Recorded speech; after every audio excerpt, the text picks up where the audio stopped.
how to use the Aroon trading strategy.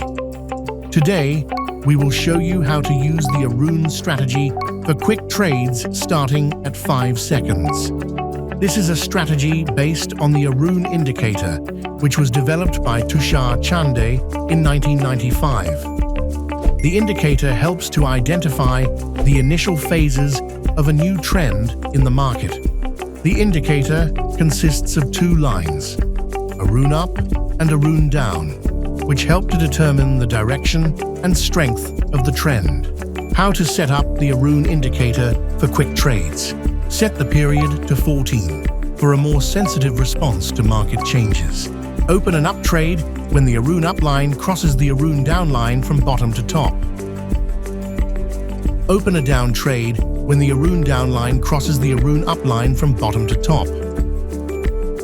To increase the accuracy of signals, use the Aroon indicator together with other indicators such as moving average or RSI. You can learn how moving average or RSI indicators work in these videos. Happy trading on Pocket Option.